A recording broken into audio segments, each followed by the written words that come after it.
ඉතින් අපි ඔය S6 කියන ගේ ගාව වාඩි වෙලා හිටියේ ගිය අවුරුද්දෙත් අපිට ගත්තු ගේ තමයි S6 කියන්නේ. ඉතින් අපි මේ අවුරුද්දෙත් ඉල්ලලා තිබිච්ච ගේ ඒක. නමුත් යම්කිසි හේතුවක් නිසා ඒක අලුත් වැඩේ කටයුත්තක් නිසා ඒ ගේ දෙන්න විදිහක් නැහැයි කියලා මඩපල්ලියේ කාර්යාලයෙන් දැනුම් දීමක් කරලා තිබුණා. ඉතින් ඒ නිසා අපිට ඇත්තටම ඒ ගේ හම්බ වුණේ නැහැ. එදා අපි යනකම්වත් අපි ඒ ගැන දැනගෙන හිටියෙත් නැහැ. ඉතින් ඇත්තටම ඊට පස්සේ ගිහිල්ලා තමයි අන්තිමේදී අපිට හොඳට දරුවන්ට ඉන්න හැකි ගයක් හොයාගන්න සිද්ධ වුණේ. මොකද සමහර ගෙවල් වල විවිධාකාර අඩුපාඩු තියෙන නිසා හොයලා බලලම ගයක් ගන්න වුණා. අනේ ඔයාලා තුන්දෙනාට කිව්වට තේරෙන්නේ නැහැ අප්පා තවත් ඉඳන් ඉන්නවා අර මధుර බොඩ්ඩි එක අන්න බස් එකට නගිනවා මේ බස් එකට නගින්න දන්නේ නැද්ද නෑ ඔය ක්ලිනික් ගියාද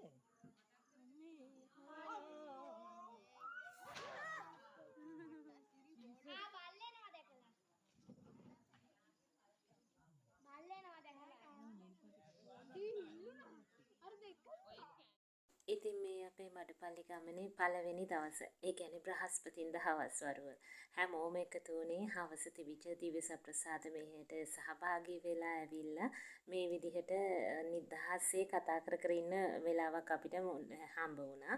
ඉතින් මොකද දැන් ඇත්තටම අපි මඩපල්ලි යන්නේ නිකන් නිදහසේ ඉන්නම නෙමෙයි.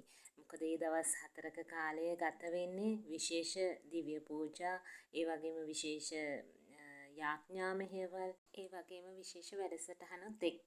ඉතින් මේ දවස් 4 කියන්නේ මඩපල්ලියේ ගෙවෙන දවස් වලින් විශේෂම දවස් ගාන.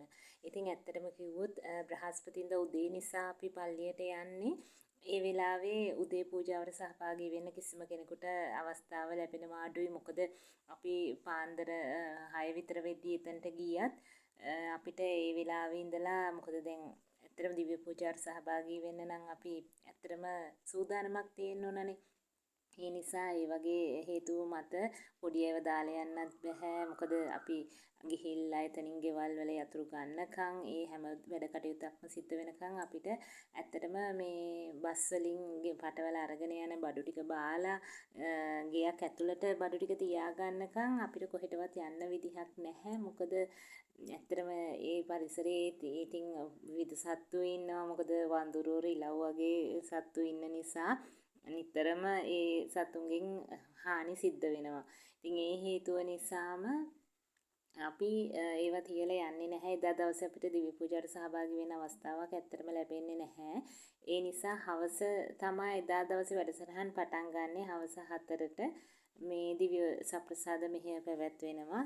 ඒ මෙහෙයෙන් පස්සේ අපේ ශුද්ධෝජපමාලය පැවැත්වෙනවා. ඒවත් ඉවර වෙලා ආවට පස්සේ තමයි ඉතින් අපි නිදහසේ 6ට විතර මේ කතා බහ සිද්ධ වෙන්නේ. ඉතින් අපි හැමෝම එකට එකතු වෙලා වාඩි වෙලා පුංචි දරුවෝ හැමෝම අපි කතා බහ කර කර ඉන්නවා. ඉතින් මොකද ඒක තමයි අපිට ඉතින් ඒ වගේ අවස්ථාවක් ලැබෙන්නේ පවුලේ අයත් එක්ක ටිකක් නිවි සැනසille වාඩි වෙලා කතා කරන්න කියලා. මොකද අපි නිතරම ඒ වගේ දේවල් වලට සහභාගී වෙන්නවත් යන්නවත් නැහැනේ.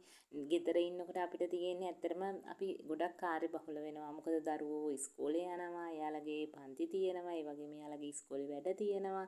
ඒවත් එක්ක කාර්යබහුල වෙදී අපේ දෛනික වැඩ කටයුතුත් එක්ක කාර්යබහුල වෙනකොට අපිට ඇත්තටම නිවි සැනසille වාඩි වෙලා නිදහසේ දෙයක් කතා කරගන්න තියෙන අවස්ථාව අඩුයි. නමුත් මං දකින විදිහට මඩුපල්ලි ගමන තමයි මගේ ජීවිතයේ මට ලැබෙන ලස්සනම අවස්ථාව. මගේ පවුලේ අයත් එක්ක එකතු වෙලා මඩුපල්ලියේ ගෙවන්න තියෙන ලස්සනම දවස. ඉතින් මං හිතනවා ඒ හැම දවසක්ම පුදුමාකාර විදිහට හිතට දැනෙන ආයෙත් මතක් වෙද්දී හිත සතුටු වෙන දවස්. ඉතින් දරුවන්ටත් එහෙමයි. අපි අවුරුද්දක් තිස්සේ බලාගෙන ඉන්නවා ඒ ගමනට සහභාගී වෙන්න. ඉතින් ඒක තමයි මං හිතන්නේ අපි ආසාවෙන් බලාගෙන ඉන්න ජීවිතේ ලස්සනම දවස් කිහිපය. ඉතින් මං හිතනවා මේ දවස්වලදී මේ විදිහට සතුටින් අපිට ගත කරන්න අවස්ථාව ලබා දෙන දෙවියන් වහන්සේට මං ස්තුතියි කියනවා. මොකද මගේ ජීවිතේ හැම දෙයකටම මුල් තැන උන්වහන්සේටයි. ඉතින් මට මේ වගේ ලස්සන ජීවිතයක් ලැබිලා තියෙනවා. නිරෝගී සම්පත ලැබිලා තියෙනවා. දෙයියන්ගේ පිටින් ලස්සන දරු පවුලක් ලැබිලා තියෙනවා. ඉතින් මේ හැම දෙයකටම හේතුව ඒ ආශිර්වාදය කියලා මම දැඩිව විශ්වාස කරනවා. ඉතින් ඒ විතරක් නෙමෙයි ඇත්තටම මේ ගමන පුරාවටම අපිට දැනෙන ඒ සතුට ඒ අමුතුම නිදහස පුදුමාකාර විදිහට වචනෙන් විස්තර කරන්න පුළුවන් කමක් නැහැ. ඉතින් ඇත්තටම මම අර කලින් කිව්වා වගේ අපි බඩු ගෙනල්ලා ගෙදර ඇතුළකට දාගන්නකම් ගියක් අරගෙන යතුරු අරගෙන මේ ගෙට ඇතුල් වෙනකම් අපි කොහෙටවත් යන්නේ නැහැ කිව්ව හේතුවට විශේෂ දෙයක් වුණා අපි එදා හවස. දැන් අපි ඔය හොඳට කතා බහ කර කර ඉන්නේ. අපි උදේ ඇවිල්ලත් ගෙවල් අතු ගාලා හොදලා මොප් කරගෙන ඒ හැමදේම කරලා ලස්සන පිළිවෙලට තියාගත්තු ගෙදර අපි හවස ඔය දිව්‍ය සප්‍රසාද මෙහෙට ගිහිල්ලා එතන වැඩසටහන ඉවර වෙලා එනකොට මුළු ගේම ගන්න දෙයක් නැහැ. ඇත්තටම මුළු ගෙදරම වෙනසිලා තිබුණේ. හේතුව ඇත්තටම අපි දැනගෙන හිටියේ නැහැ වඳුරු ගේ ඇතුළටත් එනවා කියලා. මොකද අපිට ඇත්තටම කලින් ඒ වගේ එක්ස්පීරියන්ස් එකක් තිබුණේ නැහැ. අපි හිටපු ගේ කිට්ටුවම තමා ආමි කැම්ප් එක තිබුණේ. ආමි ඒ අයගේ මේ එයාලගේ ක්වාටර්ස් එක තිබුණේ. ඉතින් එයාලා අපි පල්ලියෙන් එළියට එනකොටම කිව්වා ඔයාලගේ ගෙවල් හරියනුත් මේ වඳුරු මෙතන වඳුරු ගියා කියලා. ඉතින් මේ ඊට පස්සේ ඉතින් අපි ඉක්මනට දුවගෙන ආවා මේ අපේ ගෙටත් ඇතුල් වෙන්න එහෙම chance තියෙනවද දන්නේ නැහැනේ කියලා දුවගෙන ඇවිල්ලා බලනකොට ආයෙ බලන්න දෙයක් නැහැ හැමදේම විනාශ කරලා තිබුණේ ගෙනහිල්ලා තිබිච්ච කේක් එකේ ඉඳලා කෑම බඩු හැම එකටම මාර විදියට මේ කාලා දාලා ගිහිල්ලා තිබුණා තනි කරම මුළු ගේම විනාශ කරලායි තිබුණේ ජරා කරලා හරිම කඳයි ඇත්තරම ආයෙ අපි ඇවිල්ලා ආයෙ මුලින් ඉඳලම කරේ පුතාලා ඔක්කොම අල්ලලා එළියෙන් තියලා අපි ඔක්කොම අපේ මම්මයි පුංචි එකතු වෙලා සුද්ධ කරපු එක ඔක්කොම ආපහු මේ ක්ලීන් කරලා තමයි අපි ඇතුළට ආවේ ඇවිල්ලා තමයි ওই ටිකක් වාඩි වෙලා මේ තේ එකක් බොන ගමන් කතා කර කර හිටියේ. ඉතින් ඇත්තටම අපිට ජීවිතේ මේ පළවෙනි වතාවට තමයි එහෙම අත්දැකීමක් උනේ. මොකද අපි ගත්තු ගෙදරත් ඊට පස්සේ හොයලා E4 කියන ගේ තමයි අපි ගත්තේ. ඉතින් ඒ ගෙදර කාමර දෙකක් තිබුණා. හොඳ කාමර ලොකු දෙකක් තිබුණා. නමුත් එක කාමරයක සිවිලිම සම්පූර්ණයෙන්ම භාගයක්ම කැඩිලා වැටිලා තිබුණේ. ඉතින් ඒත් අපිට එක ගානක් උන්නේ ඉතින් සිවිලිම කඩලා කැඩිලා තිබුණාට මේ වහලේ තියෙනවනේ කියන හේතුව මත ඒ ගැන ඇත්තටම අපේ ඔළුවේ තිබුණේම නැහැ. ඒ නිසා අපි ගෙනිච්ච බඩු එහෙමත් ඒ කාමර වලින් තමයි තිබ්බේ. ඉතින් ඇත්තටම මේ ඒ අන්තිමේදී ඒ කාමරේ කැඩිච්ච සිවිලිමෙන් තමයි අර වඳුරු ටික ඇතුළට ඇවිල්ලා තිබුණේ. ඉතින් ඇත්තටම පොඩි අයට කෑම කාලා කන්න ඔය ආඹ වගේ පළතුරු ජාතිත් අපි ගෙනහිල්ලා තිබුණා.